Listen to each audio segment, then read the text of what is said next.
Okay, so my husband and I got to talking about our finances yesterday, and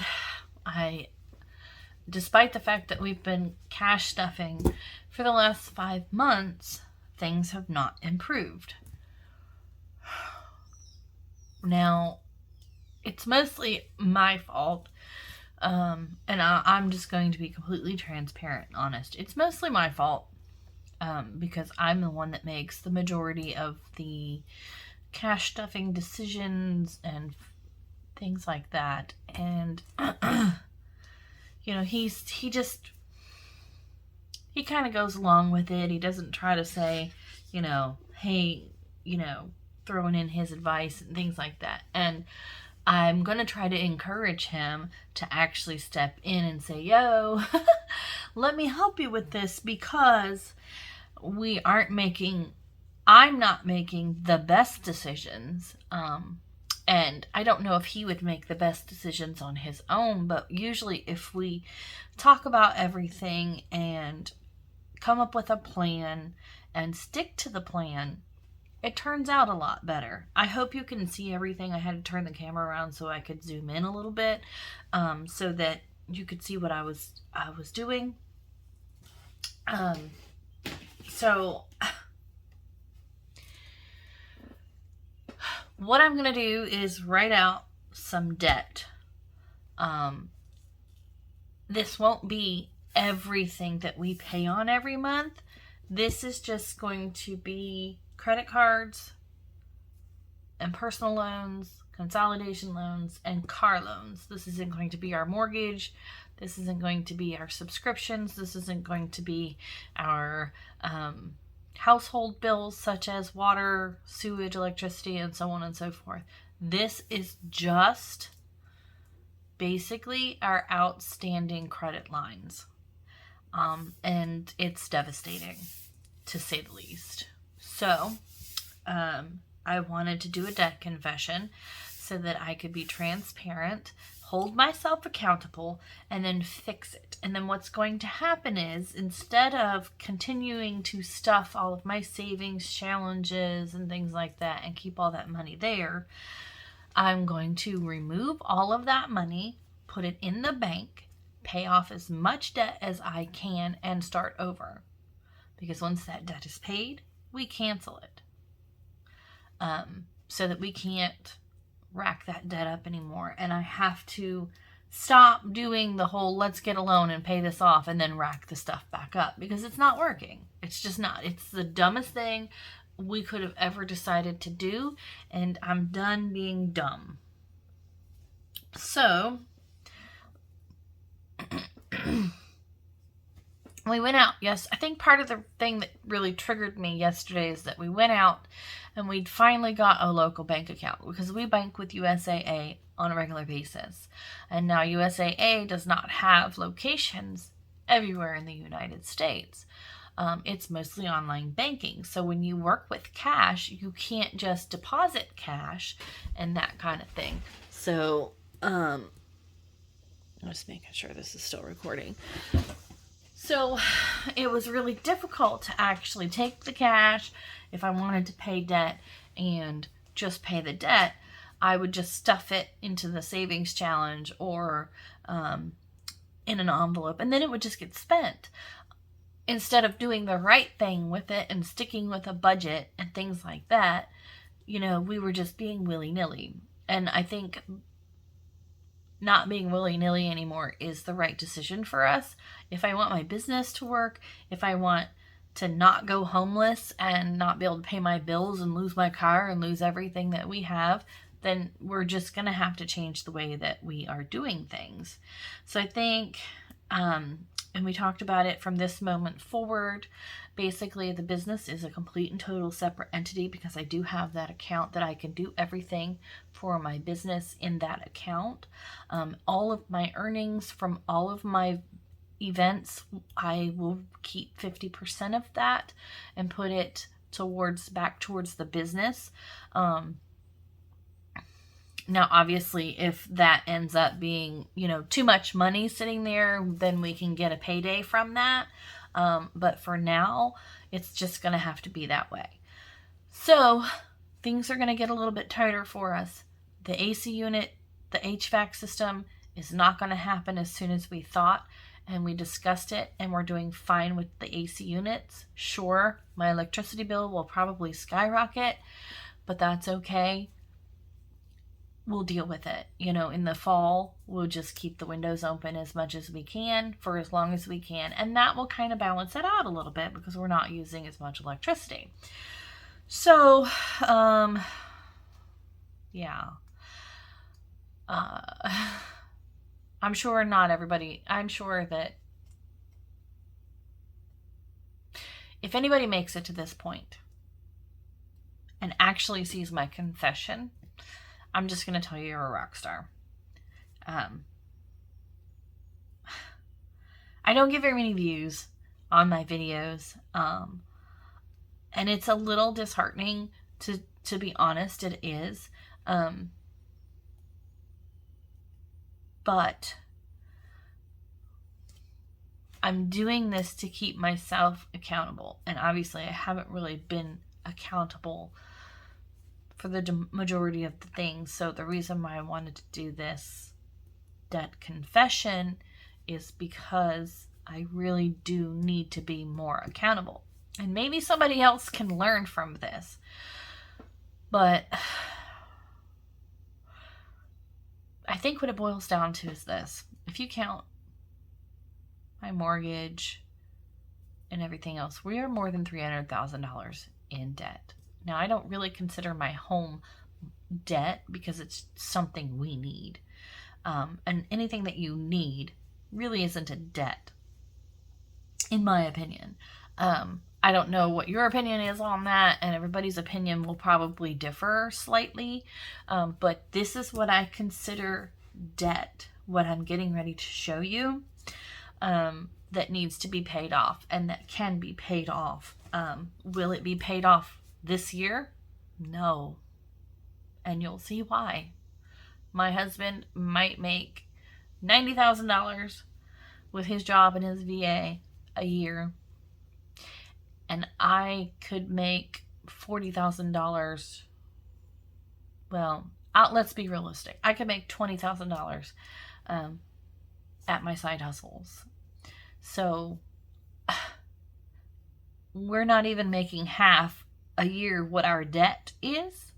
So it's not a good look. So we want to change it. And that's what we are going to do.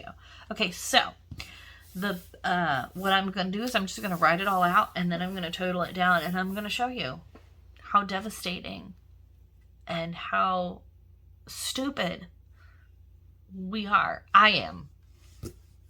Okay, the first bill is Affirm. If you're not familiar with Affirm, these are loans that you can get through Amazon. And these typically are things that I use for my business. I would use Affirm if I need to place a large order for my business, which I will not be doing anymore. I will be using my bank account to buy things. If I don't have the money, I don't buy it. And then that's just the way it's going to have to be. Firestone is a credit card that we've had for a long time. And it's, it's Firestone, where you get tires and work done to your vehicles and stuff. And this is only here and has a balance because we had a flat tire and had to get it fixed and didn't have enough cash in the car maintenance. And I will probably use this one periodically because this credit card is not an issue. The Affirm loans are an issue, and other credit cards are an issue because this one I can pay off immediately in one foul swoop, and then we're not tempted to use it again until an emergency happens because it's only one place and only basically one item that you can actually use it for. So it's not that big of a deal. And we will keep that one. We will not close that one down. Keeping any of them is dangerous, but there are some that are safer than others. My husband wants, this is his credit card, the Amazon. He wants to keep that. He will not be using it other than for like birthday and Christmas. So if he wants to buy something on Amazon, he can use his credit card. What I'm going to do with this credit card is stuff it, like, start an envelope and put money in it every week so that if he needs to use it, I can take that cash out and put it in the bank to cover it. Could he just use the cash? Sure, but it's also a rewards card, so he would get rewards for using it. And as long as we have cash to back it up, you use it, you pay it right off. That's the plan. And if it doesn't work, then it will get canceled.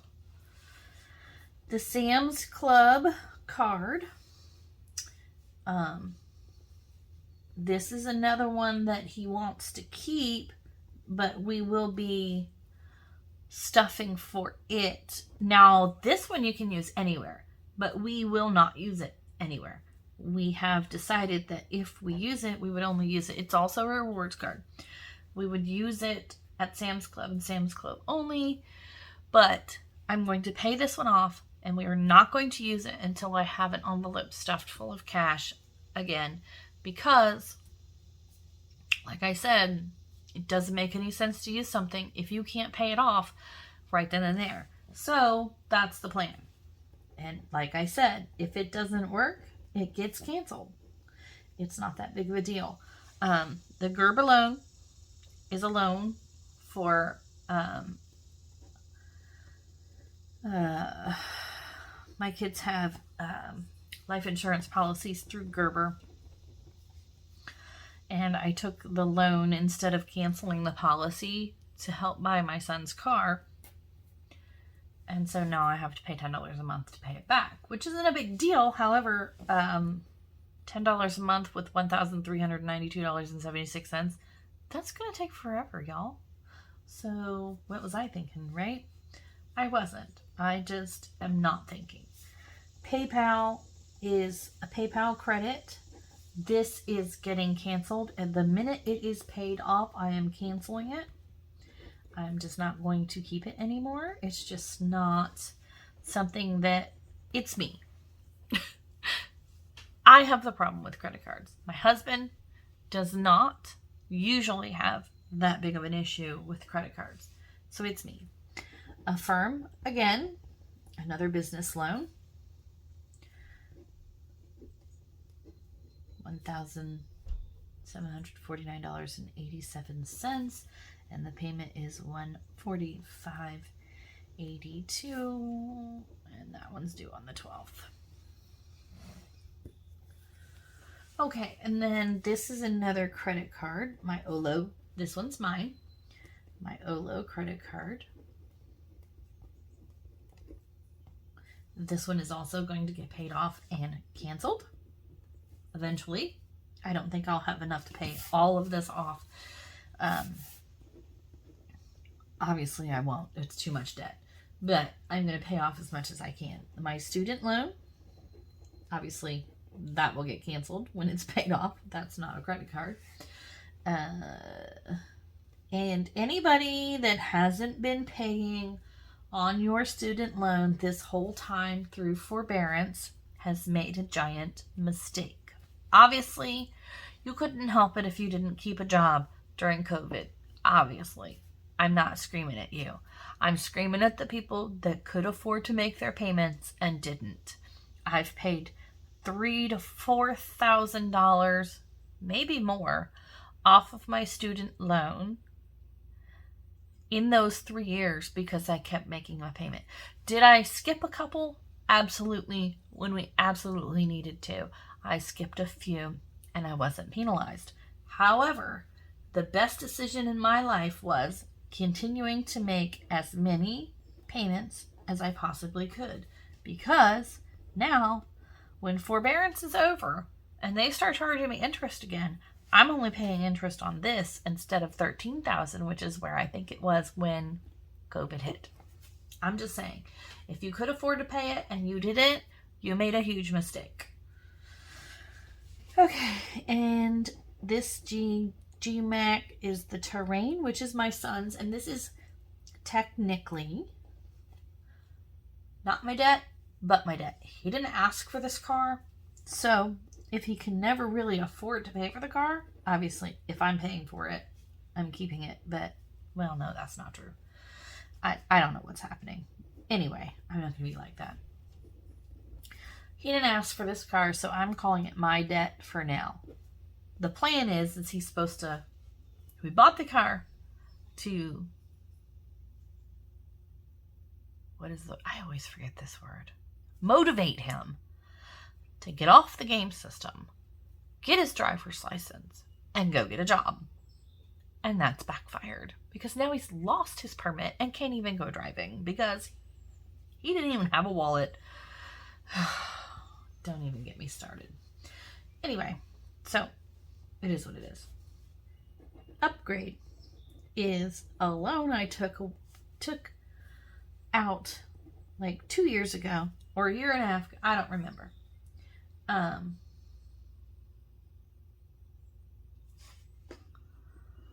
This is incorrect.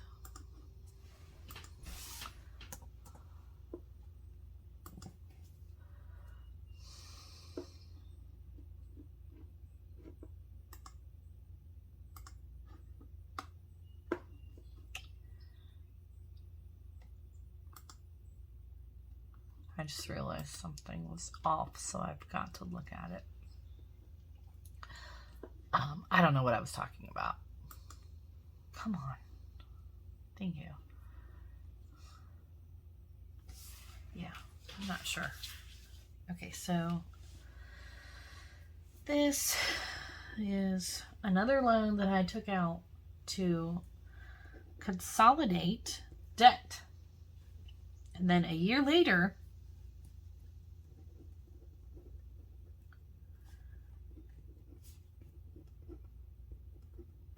I took out this one, maybe 2 years later, to consolidate the same debt that I consolidated and then some.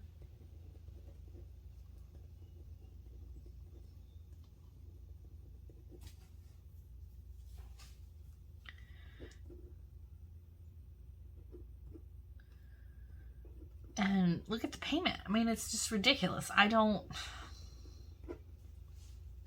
Like I said, we're stupid. I'm stupid.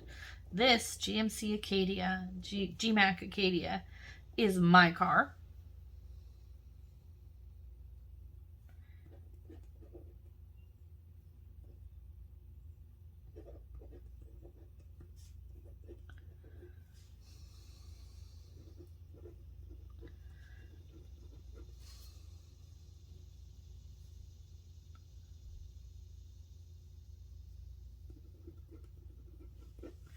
Okay. And so that means that my debt is way more than I even thought it was.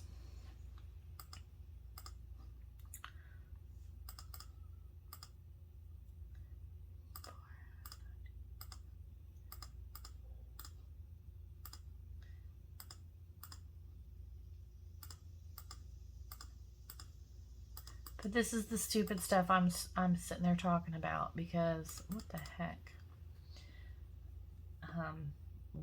I just have been making really dumb decisions, and the reason why I wanted to do the debt confession is because I needed to hold myself completely and totally accountable. As embarrassing as it is, it needs to be said, it needs to be done. Because if anything, maybe I can stop someone else from making the same mistakes. Just don't do it. Just because you can get the credit doesn't mean you should. This is what we pay every month on just these credit cards and loans. And that $3,271.90, that's more than half of my husband's income going to credit cards and loans. And that's not okay. It's not. It's dumb. I'm just saying that. It's dumb. This is enough to buy a house and then some in debt. It's devastating to see the truth. And I just did a debt confession like a few months ago. And this is more debt than we had back then. I justified that loan because we were supposed to cancel all of the credit cards and not rack them up again. And loans. This one, and this one, and this one were all paid off with this loan and should have never been touched. They should have all been canceled and never done again. And here we are. You know? I mean, please don't be stupid like we were. It's just dumb. So what my plan is, I'm going to unstuff all of my sinking funds, my savings challenges, and I hate doing that. I hate unstuffing in the middle of a challenge. But what I'll do is I'll go back once I've paid all the debt, not all of the debt, but what debt I can pay, and redo them. I'm going to restart them. Even my yearly one, I'll be behind, but I'll extra stuff it. I'll be in August, but I'll stuff June and August so that I can catch back up.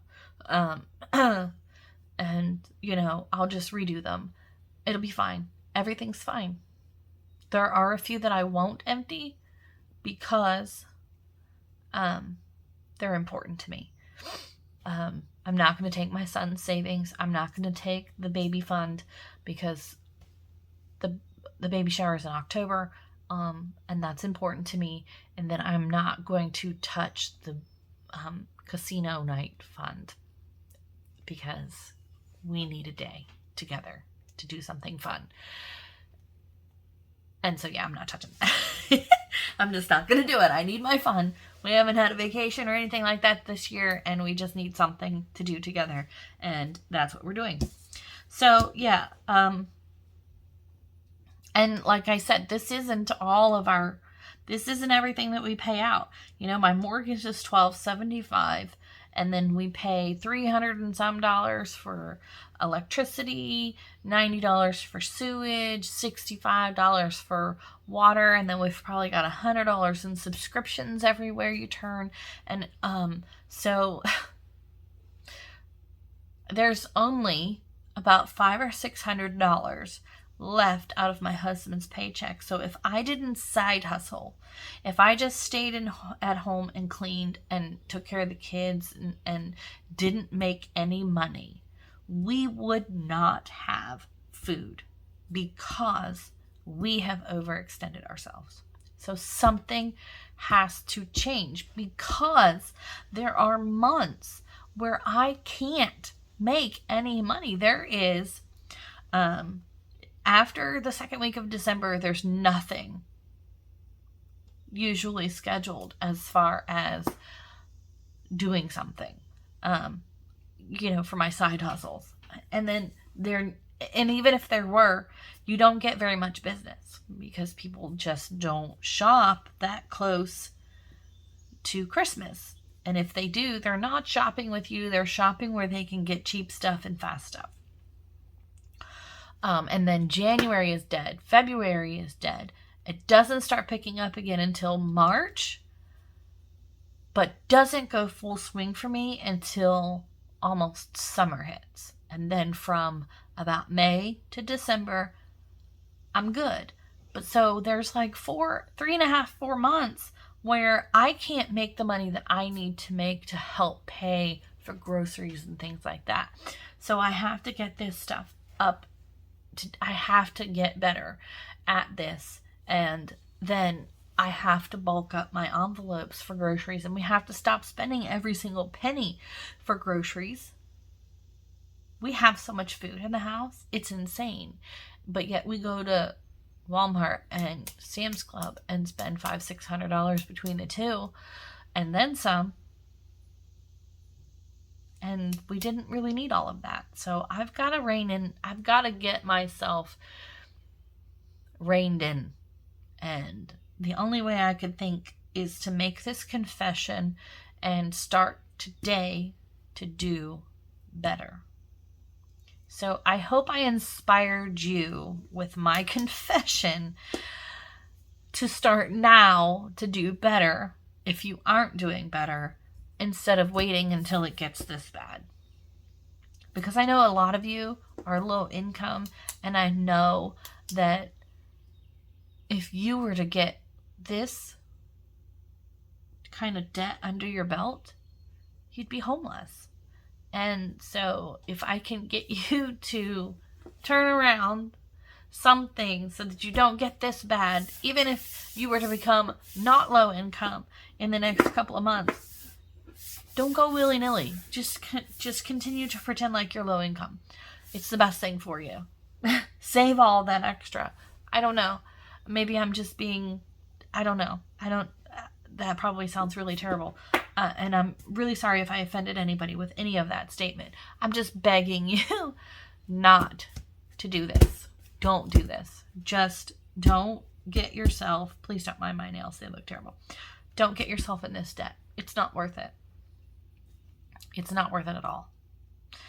So, my next video will be me unstuffing and counting the money. And then I'll probably do another video deciding and explaining how I'm going to allocate that money.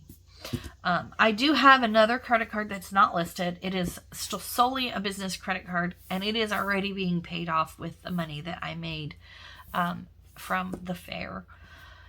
And my business will be solely responsible for that credit card from this moment forward. So I will have to be very conservative with its use, because if I can't pay it back with what I make, I can't afford to pay it back with what my husband makes. So, and it's just $1,000 balance, so it's a little bit more manageable. However, I don't want to use it unless I necessarily have to, and I know I can pay it back. So anyway, I hope that this inspired you to not be stupid like me. I encourage everybody to just sit down once every few months and take a look at your debt. Write it all out and make sure you're going forward and not backwards, because I've gone backwards. I thought I was doing okay because we were saving money and stuffing these envelopes and spending cash and things like that. But on top of all of that we were spending in cash, we were opening up more accounts, negating everything that we were trying to do. So anyway, guys, please don't do that. Please learn from my mistakes and don't make these same mistakes. So keep on hustling. I love you guys. Thank you for watching this until the end. Make sure you subscribe and like and share your feelings and thoughts and stories in the comments. I want to get to know you. I can't say nobody, but there are a few comments. Not very many people want to get to know me, apparently, because nobody talks to me. So I want to get to know you. Anyway, bye guys.